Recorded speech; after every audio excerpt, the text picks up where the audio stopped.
ನಮಸ್ಕಾರ. ಶಬ್ದಕ್ಕೆ ಜಗತ್ತನ್ನು ಬದಲಿಸುವ ಶಕ್ತಿ ಇದೆಯೇ? ನಮ್ಮ ಋಷಿಮುನಿಗಳು ಸಾವಿರಾರು ವರ್ಷಗಳ ಹಿಂದೆಯೇ ಬ್ರಹ್ಮಾಂಡದ ರಹಸ್ಯಗಳನ್ನು ಮಂತ್ರಗಳ ರೂಪದಲ್ಲಿ ಹಿಡಿದಿಟ್ಟಿದ್ದರು. ಅದೇ ಋಗ್ವೇದ. ಈ ಋಗ್ವೇದದ ಸಂಪೂರ್ಣ ಮಂತ್ರಗಳನ್ನು ಅಗ್ನಿದೇವನಿಗೆ ಅರ್ಪಿಸುವ ಮಹೋನ್ನತ ಕಾರ್ಯವೇ ಋಕ್ ಸಂಹಿತಾ ಯಾಗ. ಇದು ಕೇವಲ ಒಂದು ಧಾರ್ಮಿಕ ವಿಧಿಯಲ್ಲ, ಇದು ಬ್ರಹ್ಮಾಂಡದ ಶಕ್ತಿಯನ್ನು ಶುದ್ಧೀಕರಿಸುವ ಒಂದು ವಿಜ್ಞಾನ. ಬನ್ನಿ, ಈ ಪವಿತ್ರ ಯಾಗದ ಒಳಹೊಕ್ಕು ನೋಡೋಣ. ಋಗ್ವೇದದ ಮಹಿಮೆ. ಋಗ್ವೇದವು ಮಾನವ ಕುಲದ ಮೊದಲ ಗ್ರಂಥ. ಇದರಲ್ಲಿ 10 ಮಂಡಲಗಳು, 1028 ಸೂಕ್ತಗಳು ಮತ್ತು ಸುಮಾರು 10,552 ಮಂತ್ರಗಳಿವೆ. ಪ್ರತಿ ಮಂತ್ರವೂ ಒಂದು ವಿಶಿಷ್ಟವಾದ ಕಂಪನವನ್ನು ಹೊಂದಿದೆ. ಈ ಮಂತ್ರಗಳನ್ನು ಋಕ್ ಎಂದು ಕರೆಯಲಾಗುತ್ತದೆ. ಋಕ್ ಎಂದರೆ ಸ್ತುತಿ. ಪ್ರಕೃತಿಯ ದೇವತೆಗಳಾದ ಅಗ್ನಿ, ವಾಯು, ಇಂದ್ರ ಮತ್ತು ಸೂರ್ಯನನ್ನು ಆರಾಧಿಸುವ ಈ ವೇದದ ಸಾರವನ್ನು ಯಾಗದ ಮೂಲಕ ಪ್ರಚೋದಿಸಲಾಗುತ್ತದೆ.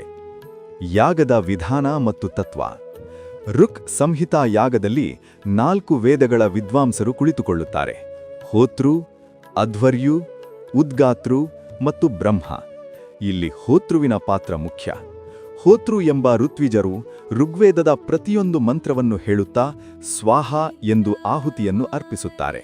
ಯಾಗಕ್ಕೆ ಬೇಕಾದ ಅಗ್ನಿಯನ್ನು ಬೆಂಕಿಪೆಟ್ಟಿಗೆಯಿಂದ ಹಚ್ಚದೆ ಅರಣಿ ಮಥನದ ಮೂಲಕ, ಅಂದರೆ ವಿಶೇಷ ಮರದ ತುಂಡುಗಳನ್ನು ಉಜ್ಜುವ ಮೂಲಕ ಸೃಷ್ಟಿಸಲಾಗುತ್ತದೆ. ತುಪ್ಪ, ದರ್ಭೆ ಮತ್ತು ಸಮಿಧೆಗಳನ್ನು ಅಗ್ನಿಗೆ ಹಾಕಿದಾಗ ಹೊರಹೊಮ್ಮುವ ಹೊಗೆ ಮತ್ತು ಧ್ವನಿಯ ಕಂಪನಗಳು ವಾತಾವರಣದಲ್ಲಿರುವ ನಕಾರಾತ್ಮಕ ಶಕ್ತಿಯನ್ನು ನಾಶಪಡಿಸುತ್ತವೆ.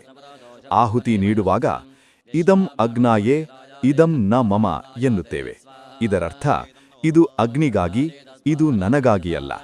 ಇದು ನಮ್ಮಲ್ಲಿರುವ ಅಹಂಕಾರವನ್ನು ಕಳೆಯುವ ಮಾರ್ಗ. ಇದು ಕೇವಲ ವೈಯಕ್ತಿಕ ಅಭ್ಯುದಯಕ್ಕಾಗಿ ಅಲ್ಲ, ಇಡೀ ಸಮಾಜದ ಶಾಂತಿಗಾಗಿ ಮಾಡುವ ಸಮಷ್ಟಿ ಯಾಗ. ಯಾಗದ ವೈಜ್ಞಾನಿಕ ಮತ್ತು ಆಧ್ಯಾತ್ಮಿಕ ಫಲಗಳು. ವಿಜ್ಞಾನದ ಪ್ರಕಾರ ಮಂತ್ರಗಳ ಉಚ್ಚಾರಣೆಯಿಂದ ಉತ್ಪತ್ತಿಯಾಗುವ ಧ್ವನಿ ತರಂಗಗಳು ನಮ್ಮ ಮೆದುಳಿನ ಮೇಲೆ ಸಕಾರಾತ್ಮಕ ಪರಿಣಾಮ ಬೀರುತ್ತವೆ. ಋಕ್ ಸಂಹಿತಾ ಯಾಗವು ಪರಿಸರವನ್ನು ಶುದ್ಧೀಕರಿಸುತ್ತದೆ ಮತ್ತು ಮಳೆ ಬರುವಂತೆ ಪ್ರಕೃತಿಯನ್ನು ಪ್ರೇರೇಪಿಸುತ್ತದೆ ಎಂದು ನಂಬಲಾಗಿದೆ. ಯಾಗವು ಪರಿಸರದ ಓಝೋನ್ ಪದರವನ್ನು ರಕ್ಷಿಸಲು ಮತ್ತು ಕಾಲಕಾಲಕ್ಕೆ ಮಳೆ ಬರಲು ಸಹಾಯ ಮಾಡುತ್ತದೆ. ಆಧ್ಯಾತ್ಮಿಕವಾಗಿ ಇದು ನಮ್ಮೊಳಗಿನ ಅಹಂಕಾರವನ್ನು ಸುಟ್ಟುಹಾಕಿ ಆತ್ಮದ ಜ್ಞಾನವನ್ನು ಬೆಳಗುತ್ತದೆ. ಈ ಯಾಗದ ದರ್ಶನ ಅಥವಾ ಪ್ರಸಾದ ಸ್ವೀಕಾರದಿಂದ ಮನಸ್ಸಿಗೆ ಅಪಾರ ಶಾಂತಿ ಲಭಿಸುತ್ತದೆ. ಯಾಗದ ಮಹಿಮೆಯನ್ನು ಸಾರುವ ಕಥೆ. ಹಿಂದೆ ರಾಜರು ದೇಶದಲ್ಲಿ ಬರಗಾಲ ಬಂದಾಗ ಅಥವಾ ರೋಗರುಜಿನಗಳು ಹೆಚ್ಚಾದಾಗ ಋಕ್ ಸಂಹಿತಾ ಯಾಗವನ್ನು ಹಮ್ಮಿಕೊಳ್ಳುತ್ತಿದ್ದರು.